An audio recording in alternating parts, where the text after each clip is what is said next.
В компьютерном информационном мире надвигается какая-то новая волна. Что-то в ближайшее время должно произойти серьезное. Какой-то технологический прорыв. Много признаков. На первый взгляд, признаки опасные, они настораживают. Бум киберпреступлений. Тотальное внедрение бизнеса и спецслужб в социальные сети. Уже ничего и не скроешь. Или вот еще важнее, новый вид денег – криптовалюта. Это, конечно, не наличные, это запись в компьютере. Точно так же, когда вы используете безналичные деньги, тоже делается просто запись в компьютере. Деньги списываются со счета или, наоборот, заносятся на счет. Но есть принципиальная разница. Деньги, которыми мы пользуемся, имитированы государством, созданы, напечатаны государством. Не так с криптовалютами.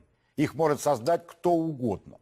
Как было в старом мире. Предположим, вы захотели выпустить свою валюту, нарисовали красивые купюры, напечатали в типографии и объявили, что меняете их на деньги, на рубли или на доллары. Вы даже не успеете рассказать, почему ваша валюта такая же хорошая, как рубли или доллары. Уголовное дело и в кутузку. Потому что государство обладает монополией на выпуск денег. Но так было раньше. Теперь наступает новый информационный мир, и в этом мире выпустить свою валюту можно, криптовалюту. И за это не будет никакого наказания. А чем отличается валюта в мире физическом от валюты в мире виртуальном? Да ничем.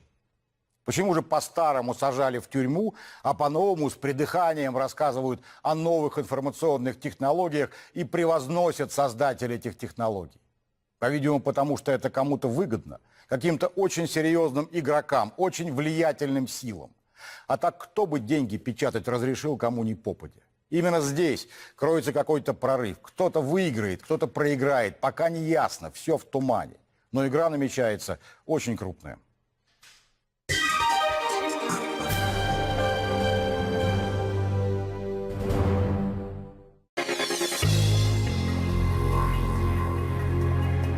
Все началось с чашки чая. Возможно, так напишут историки. Нет, чай – это самый обычный историчность момента в способе оплаты.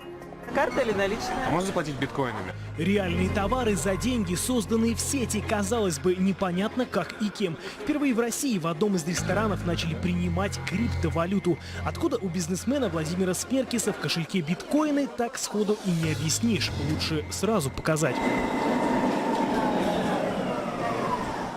Это самая большая в Москве криптовалютная ферма. Так называются места, где добывают биткоины и другие киберденьги. Именно добывают, то есть майнят. Тысячи видеокарт и процессоров собраны вместе, по сути, в суперкомпьютеры. Круглые сутки они тратят фантастические вычислительные мощности на решение неких математических уравнений. За каждое решение автоматическая награда. Это и есть те самые биткоины или любая другая криптовалюта. Вся мировая система работает сама, ни от кого конкретного не зависит и построена так, что подделать криптоденьги невозможно. Одна ферма, например, состоящая, к примеру, из 5 видеокарт, зарабатывает примерно 1,2 эфириума в месяц. Это криптовалюта, что равно на сегодняшний день примерно $500 США. Сколько здесь таких ячеек?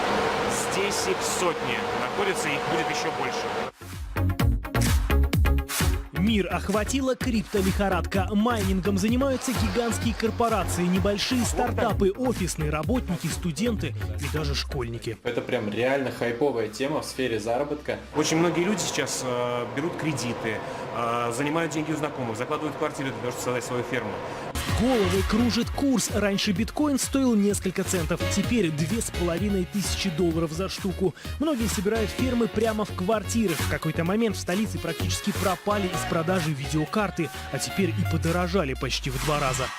Покупают видеокарты очень большими партиями по 100, 200, 300. Один покупатель у нас хотел купить 1000 штук. Продавцов-консультантов теперь не удивишь майнингом, помогут собрать свою первую ферму на раз-два. Полностью весь компьютер в сборе будет стоить 360 тысяч рублей.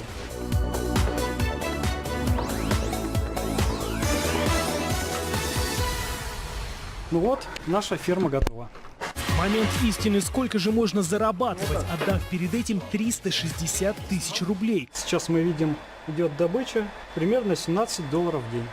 При таком раскладе ферма окупится только через год. Еще расходы на электричество, а курсы криптовалют меняются ежесекундно. Они могут как невероятно вырасти, так и сильно упасть. Киберрынки уже обваливались, а, например, какого-нибудь киберцентробанка просто не существует. Система устроена так, что работает сама и по собственным законам. Как в известной истории про то, что среди золотоискателей озолотились совсем немногие, но зато те, кто продавал им джинсы, лопаты там и все, кирки, они как раз заработали. Вот здесь та же самая примерно картина. Каково быть женой майнера? Это непросто. Его, короче, целый день не видно. Он приходит только жрать и спать.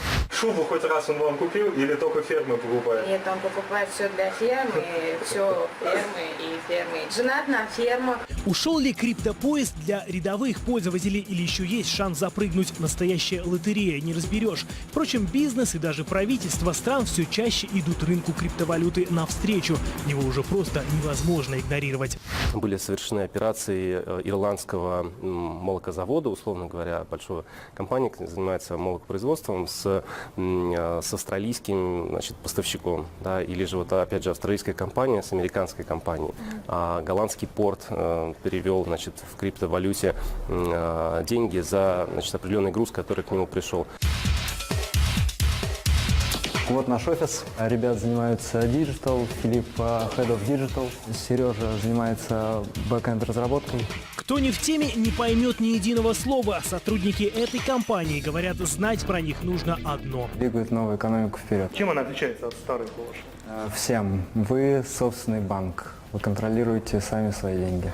Вооружившись технологиями, которые используют рынки криптовалют, Александр Иванов пошел дальше, создал ни от кого независимую децентрализованную биржу. Может быть более эффектно, чем выпустить свои деньги. Вы можете выпустить свои деньги, можете выпустить свою акцию, свою облигацию. Все это называется одним словом – токен. Выпустить его может каждый, но ценность зависит от ваших личных успехов. К примеру, нужен проект, который заинтересует участников системы, и они будут готовы покупать ваши акции и деньги, а значит и их стоимость будет расти. Все как на обычных биржах, вот только все платежи в криптовалюте. И токен каждого человека или компании по сути становится новой валютой. Вся эта схема – последний писк криптомоды. Сколько? 30, Вася, центов? У меня только крипто Михалычи, вот еще ждун-донгов возьмите. Да, похоже, в будущем своя персональная валюта может быть практически у каждого. Как говорится, сделай себя сам. Степа, что-то ты проседаешь на бирже.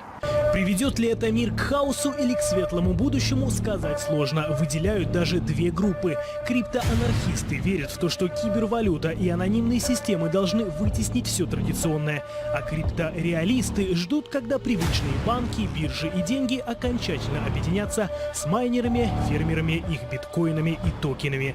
Проснись, Нео, кажется, реальность оказалась запутаннее любой матрицы. Петр Дерягин, Вероника Козлова, Анастасия Берестенко, Муниса Усманова, Вера Морозова и Дмитрий Ремезов. Первый канал.